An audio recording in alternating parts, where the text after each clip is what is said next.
Salut à tous et bienvenue dans la première partie des top flops de fin d'année. On commence par les flops de l'année 2016. C'est la troisième année consécutive que je fais ça, vous commencez à être habitués.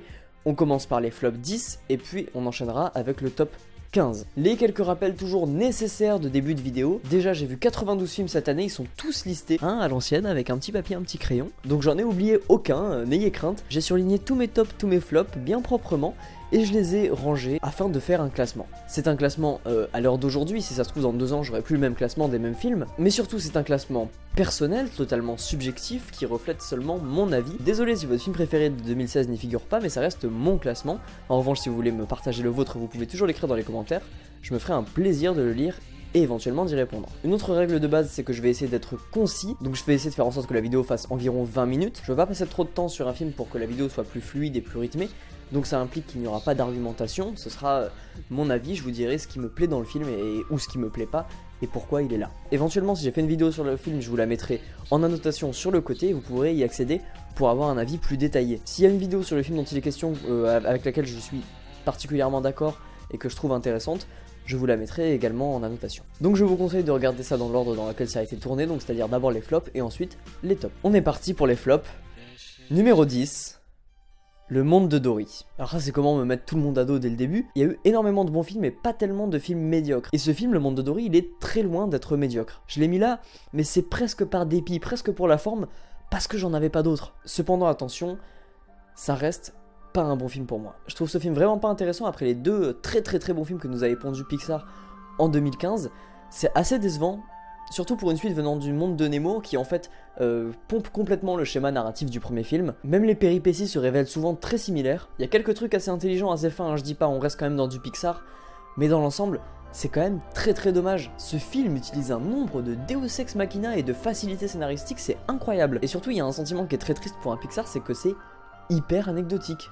Mais vraiment, tu l'as très vite oublié ce film. Il y avait moyen de faire quelque chose de très joli parce que les relations que partagent les personnages sont très jolies. Hein. Nemo marin, marin Dory, Nemo Dory, tout ça c'est des personnages qui sont très intéressants et qui ont des relations très attachantes, qui auraient été bien d'explorer mieux que ça quoi. Donc pour moi, grosse déception quand même le monde de Dory. Limite en sortant de la salle je l'avais déjà oublié. Numéro 9, Divine. Pareil, je considère pas ça comme médiocre. Mais on nous resserre les mêmes clichés, c'est la vie en cité vue par des bobos, et c'est censé justement combattre cette image-là. Donc moi je comprends pas ce film. Ce film il est tout ce qu'il dénonce. Ce qui me dérange beaucoup aussi c'est la réalisation qui est dans l'ensemble extrêmement cliché et bateau dans sa représentation des événements. Dès que ça essaye de faire un peu de symbolique, c'est nul à chier. Ah non mais les sous qui tombent sur la meuf dans la baignoire c'est interdit quoi. Donc niveau mise en scène c'est complètement vide, sauf une seule scène, une seule trouvaille. C'est la scène où les deux amis embarquent dans leur voiture imaginaire et que la caméra les filme comme si elles étaient en voiture. C'est la seule... Alors c'est vraiment sympa comme scène, hein, mais c'était la seule idée et trouvaille de mise en scène sur tout le film. C'est quand même chaud. Et puis voilà, c'est du pseudo-tire-larme hyper téléphoné. C'est un drame français, tout ce qu'il y a de plus cliché. Tous les clichés du drame cinéma d'auteur français, on les retrouve dans ce film. C'est vraiment du mais vraiment sous Jacques Audiard. Mais n'est pas Jacques Audiard qui veut et ce film est raté et pas du tout intéressant. Numéro 8, Star Trek Beyond. Star Trek sans limite en français, désolé. J'ai beaucoup aimé les 2 premiers films du reboot d'Abrams. J'aime beaucoup la saga Star Trek, c'est une saga qui a toujours été un peu en avance, qui a toujours amené des concepts de science-fiction très intéressants. Là déjà on fait appel à un Justin Lin, réalisateur de Fast and Furious pour le réaliser, qui dans ses meilleurs plans ne fait que singer la mise en scène de J.J. Abrams. C'est très emmerdant quand même quand les meilleurs plans de ton film sont des redites d'Abrams. Il y a des scènes qui sont au contraire vraiment pas belles visuellement. Ça essaye de faire du space opéra décalé à la Gardien de la Galaxie avec la scène de la moto et tout, ça ne marche pas du tout. On nous resserre encore et toujours les mêmes péripéties. Ce qui est drôle c'est que le film il se vend sur l'idée de sans limite. Justin Lin il disait oui alors dans les premiers on a un peu été conforté sur les bases de la saga Star Trek, on n'a pas trop découvert de nouvelles choses, alors que soit dit en passant la planète rouge dans l'intro de Star Trek Into Darkness est plus inventive que n'importe quoi que vous verrez dans Star Trek Beyond. Mais bref, Justin Lin avait dit et s'était targué de faire un film qui enfin allait repousser les limites, allait aller vers des nouveaux mondes, brasser de nouveaux aliens, de nouveaux univers, voir des choses neuves. Qu'est-ce qu'on nous fait? On nous fait l'USS Enterprise qui s'en va, qui va découvrir des mondes nouveaux, et quand il est en route, bim, pas d'essence, c'est con, non? Et du coup, ils sont encore bloqués sur une planète, alors je vous parle même pas des décors en carton-pâte, c'est incroyable. Zéro inventivité, à part, il faut l'avouer, le personnage de Sofia Boutella, qui est très intéressant au niveau du design, mais aussi au niveau du character development. Mais sinon, il n'y a aucune notion de repousser les limites. Et en fait, c'est vraiment à la fin du film, quand l'USS Enterprise est réparé, ils se disent « Maintenant, on va pouvoir aller vers de nouveaux horizons ». C'est con quand même, non? Je sais pas, quand ils vont Beyond à la fin du film, t'appelles pas ton film Beyond. C'est pas possible. Et en plus, tout dans ce film est hyper anecdotique, là où Abrams a vraiment fait un bon travail pour rendre le truc grandiose et marquant. Donc pour moi, il y a vraiment presque tout acheté, à part Idris Elba qui essaye de faire quelque chose dans la peau du méchant. Et c'est une bonne idée de l'avoir casté. Mais voilà, il pèse pas grand chose face à Benedict Cumberbatch, quoi. Numéro 7, l'économie du couple. J'ai vraiment rien à dire sur ce film. Je sais pas si ce cinéma est pas intéressant ou si c'est juste qu'il m'intéresse pas, en fait. Parce que niveau mise en scène, c'est bien faiblard quand même. T'as un parti pris de filmer de manière un peu réaliste qui reste pendant tout le film. Mais c'est tout, t'as quelques scènes qui fonctionnent assez bien. Mais au final, c'est un peu un Mon Roi du pauvre. Parce que Mon Roi, par exemple, visuellement, ça avait de la putain de gueule. Hein. C'était vraiment très beau. T'avais des bons acteurs, ce qui est pas forcément le cas de l'économie du couple. Et ça avait une construction plutôt intelligente et logique. Le récit fonctionner dans Mon Roi, vraiment. Là, chaque événement semble presque tiré par les cheveux, alors que je dis pas que les pervers narcissiques ça n'existait pas, j'en connais donc non, mais Mon Roi ça avait vraiment un meilleur rendu en explorant la même thématique, alors que là ça paraît surréaliste. Mais pas les actions du mec, hein, juste l'enchaînement des événements, ça n'a pas de sens. Non, et puis cette fin ouverte pseudo-autorique mon cul, mais c'est juste insupportable. J'aime bien les fins ouvertes, ça me dérange pas si c'est bien fait. Mais là, c'est pas une fin ouverte, c'est une fin je sais pas quoi mettre. Donc je mets ce petit plan à la sauvette et puis tu te dis ce que tu veux, quoi. C'est ridicule. Moi je vous conseille vraiment pas ce film. Numéro 6, Jack Reacher Never Go Back, ou Jack Reacher 2. J'avais adoré le premier Jack Reacher réalisé par Christopher McQuarrie, sorti en 2012 je crois. C'était vraiment une très très bonne surprise. Il y avait des bonnes idées, c'était bien rythmé, inventif, le personnage était super bien développé. C'était assez jouissif, et puis c'était bien filmé. Ce film... Pourtant j'étais plutôt hypé, hein, ayant adoré Jack Reacher 1. Et comme c'est Edward Zwick qui l'a réalisé, qui est pas du tout un tâcheron, je me suis dit que ça pouvait être pas mal. En fait c'est un amassis de clichés, mais vraiment. Genre, c'est ce film où on te fout cliché sur cliché sur cliché sur cliché, on attend que ça marche. T'as la fille qui est peut-être sa fille cachée, et en même temps elle voit en lui un père spirituel, et ils s'attachent comme père et fils, mais en fait tu sais pas, toute leur relation est un cliché de bout en bout, c'est un peu l'ado rebelle mais qui a plus d'un tour dans son sac, etc. Si à la limite le personnage de Cobie Smulders est pas mal, de toute façon elle marche en femme badass, mais c'est vraiment le film le plus cliché et anecdotique que j'ai vu cette année. Ça ne mène à rien. Et je dis rarement ça parce que parfois voir des mauvais films, ça aiguise ton esprit critique, mais ce film... c'est vraiment la sensation d'avoir perdu 2 heures de ma vie. Et même en regardant bien ma liste, et ben c'est presque le seul film, je dirais qu'il y en a peut-être 2 sur les 10 où j'ai vraiment la sensation d'avoir perdu du temps. Donc matez le 1, passez le 2. Numéro 5, Elle. Ah là là, ça me rend tellement triste de le mettre ici, ce film. Paul Verhoeven, quoi. Total Recall, Starship Troopers, Robocop. Ce mec est un putain de réal. Il se dit... je veux adapter une pièce de théâtre française, je vais apprendre le français pour pouvoir tourner mon adaptation en France avec des acteurs français. C'est une démarche de fou, évidemment que ça met l'eau à la bouche. Tu te dis, le gars il va arriver dans le cinéma français, il va niquer le game. Bah non, il fait un film français classique. Pardon. Alors c'est pseudo-trash, bon ça, ok c'est trash, on peut lui donner ça. Mais sinon c'est un téléfilm TF1 quoi. C'est pas possible. Les personnages, putain, mais les personnages, t'as la bonne petite chrétienne, le mec frustré, la jeune fille qui domine son mec et qui est hystérique. Du coup, le gars qui s'impose pas. Le seul personnage qui est pas cliché, et encore heureux, c'est le personnage d'Isabelle Huppert. Non, et puis Paul Verhoeven, quoi. Paul Verhoeven, toi qui avais une caméra si finement placée, si originale, si inventive, si grandiose parfois, mais toujours ce sens de l'efficace. Qu'est-ce que t'as foutu, mec? T'as regardé trop de téléfilms TF1, c'est... non. Alors ça filme, voilà, et la caméra suit. T'as pas spécialement de recherche de composition, à peine une recherche de lumière. Je dis à peine hein, quand même parce qu'il y a quelques scènes qui sont pas trop mal. Et puis ce plan final, c'est le parfait exemple en fait. J'en parlais avec Just Quentin une fois, c'était le plan final, c'est terrible. C'est-à-dire qu'un plan final, souvent, c'est bien d'essayer de le faire marquant ou particulièrement beau pour que le spectateur s'en souvienne. et soit sur le cul un peu, ou sur le cul, ou en tout cas soit marqué par ce qu'il vient de voir en sortant du film. Un plan de fin, c'est hyper important. Et on fait rarement gaffe parce que généralement c'est une notion qui est acquise et que chaque réalisateur essaye de faire un plan de fin qui soit réussi. Et par contre, comme c'est quelque chose d'acquis, dès que le plan de fin est raté, on en entend pas mal parler. Je pense à Star Wars 7 l'année dernière qui avait un plan de fin mais dégueulasse. Le plan final est juste tout pourri. Et bah là, en fait, il est pourri mais genre il est symptomatique de toute la réalisation du film. C'est un plan, aucun travail de composition, il est au niveau des acteurs, le plan est fixe, et c'est deux personnages qui s'en vont, qui s'éloignent du cadre en faisant des blagues. Putain, mais plus cliché, tu meurs quoi. C'est limite si t'avais pas la petite musique joyeuse qui arrivait progressivement, et puis un petit fondu au noir quoi. Et après tu vois réalisé par Paul Verhoeven, ça n'a plus de sens. J'avoue que je comprenais plus rien à ma vie. Ce film n'a de Paul Verhoeven que le nom. Bon ok, il y a des thématiques un peu trash qui lui ressemblent, c'est vrai. Et t'as des trucs assez intéressants, hein. L'idée de suivre des développeurs de jeux vidéo, c'est pas mal, on n'a pas trop vu ça au cinéma. Par contre, l'extrait animé qui est fait en jeu vidéo, ceux qui ont vu le film comprendront, ça ne sert à rien. C'est juste un truc dans l'intrigue, c'est là. Et puis tu te dis, ah ok, bon t'as rempli ton film du coup, c'est cool. J'espère que t'es content. c'est hyper dommage. C'est très décevant. Voilà. Numéro 4. 999. Ce film, j'avais fait une review dessus. Je pense que tout est dit. Je vous invite à aller la voir. C'était scandaleux. C'était totalement scandaleux. C'était hideux. C'était vraiment pas prenant. C'était très très très très chiant. Les personnages étaient pas du tout attachants. Ça essaie de faire un peu un film choral.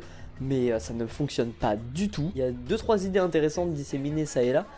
Mais ça ne prend vraiment pas, la sauce ne prend vraiment pas parce que l'ensemble est raté. C'est-à-dire que si tu prends le film par tranche, hein, scénario, réalisation, musique, et bah globalement tu vas te dire non, réalisation non c'est raté, c'est pas beau.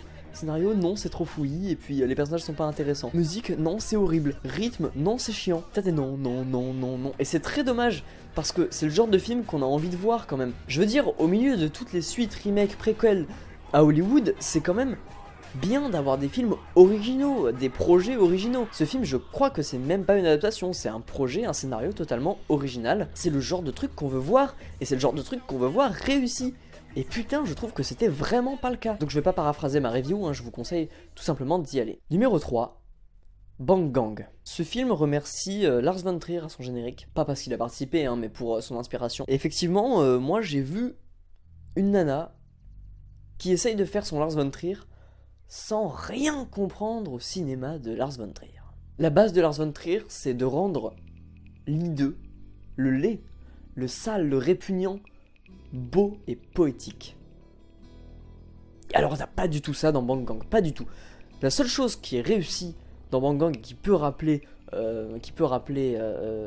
Lars von Trier, c'est que c'est beau visuellement. C'est beau visuellement, mais ça ne parvient pas à sublimer ce que ça montre. Mais après c'est vrai qu'on peut pas renier un vrai bon travail de la photographie. C'est vraiment un film qui est chouette visuellement. C'est vraiment un film qui est chouette visuellement, ça faut le dire. Mais sinon, moi j'ai vu le film d'une frustrée qui voulait juste faire un film sur le cul et qui au final fait un film sur le cul un peu caché, qui n'a rien d'intéressant, qui ne raconte rien, tu ne sais pas la thèse que défend le film. Au début il te donne une idée et à la fin il t'en donne une autre et personne gagne. Et c'est totalement fouillis dans le message parce que tu sais, t'as l'impression qu'il essaie de te dire un truc mais tu ne comprends pas, t'es là, mais parle-moi, mais tu ne comprends pas ce qu'il veut te dire tellement c'est fouillis, tellement c'est mal fait. Les acteurs, je dois noter qu'il y a une actrice qui est pas mal, la blonde joue plutôt pas mal, je me souviens plus du nom de l'actrice, mais ce sera intéressant de la revoir éventuellement au cinéma dans le futur. Par contre l'autre je peux pas la voir en peinture là, la rouge je crois. Alors elle est jolie hein, mais insupportable hein. Une manière de jouer vraiment irritante. Vraiment irritante. Alors je sais pas si c'est voulu ou pas, mais en tout cas ça ne fonctionne pas. Ce film c'est vraiment un film sans intérêt. En tout cas sur le fond, parce que encore une fois visuellement c'est réussi. Sur le fond, mais ça ne te dit rien, ça te montre juste des jeunes qui baisent. Et moi j'ai envie de voir un peu plus quand je vais au cinéma, quand je vais voir un film, que juste des jeunes qui baisent bien filmés. Numéro 2, Les Visiteurs 3. Qu'est-ce que c'est que ce truc ? Les Visiteurs 3, c'est une honte. C'est une honte parce que ça vient de gens qui ont des dizaines d'années d'expérience du métier, avec un énorme budget. Le film n'a pas d'excuses, le film a tout contre lui. Le film n'a pas d'excuses. C'est Jean-Marie Poiré qui a la caméra. Le mec bosse dans le cinéma depuis des années. Il a fait une super réal sur Les Visiteurs 1. C'est pas un tâcheron, Jean-Marie Poiré. Qu'est-ce que t'as fait, mec? T'as l'impression qu'avec ce film, il a perdu toutes ses notions de base, de réalisation. Le problème, c'est que simplement, on doit te mettre de la lumière sur le visage. Voilà, c'est tout.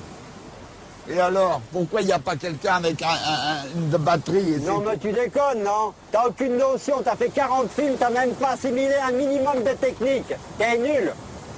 T'as 3000 plans à la seconde, c'est insupportable à suivre et ils filment tous la même chose sous différents angles plus ou moins, hein, pas vraiment, genre parfois ça change d'angle mais parfois c'est juste on met la caméra là et puis on filme ça comme ça parce qu'on a envie. C'est hideux visuellement, les nuits américaines, mais c'est honteux.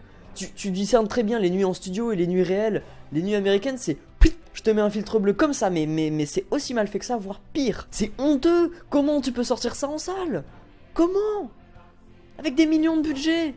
T'es allé tourner à Prague soi-disant pour économiser. Oh, Jean Reno, Christian Clavier, qu'est-ce que vous faites? Bon, Christian Clavier, il joue pareil, le Jacou la fripouille, bon, voilà. Jean Reno, mais qu'est-ce que c'est que ça? Qu'est-ce que c'est que ce travail? Putain, mec, t'es un super acteur, t'es un acteur international, reconnu internationalement. T'es mauvais. Mais mauvais. On dirait que c'est ton premier film. Il y en a pas un pour rattraper l'autre, c'est d'un amateurisme. T'as une maîtrise des effets spéciaux qui est dégueulasse, dégueulasse. T'as des scènes complètement nanardesques. Bon, moi ça m'a pas fait rire du tout, mais ça, bon, à la limite, l'humour c'est subjectif, on va admettre ça. Mais t'as ce genre de plan nanardesque avec un personnage qui apparaît sur un fond vert parce qu'ils avaient oublié de tourner la scène et qui disparaît juste après. Mais qu'est-ce que c'est que ça? C'est incroyable, quoi. C'est désespérant. Quand t'as un film qui tente de raconter quelque chose qui change un peu dans le cinéma français, parce que c'est vrai, c'est un concept qui change. Alors c'est encore une comédie, mais c'est une comédie qui se déroule sur une autre époque déjà, et puis c'est une comédie qui parle de voyage dans le temps, donc t'as plein de décalages intéressants qui peuvent se créer, c'est un film qui a du budget. Un film français qui a du budget et qui a un concept intéressant. C'est tellement rare que le rater, mais c'est scandaleux. Surtout avec des gens aussi expérimentés. Ce film, il me rend presque triste, en fait.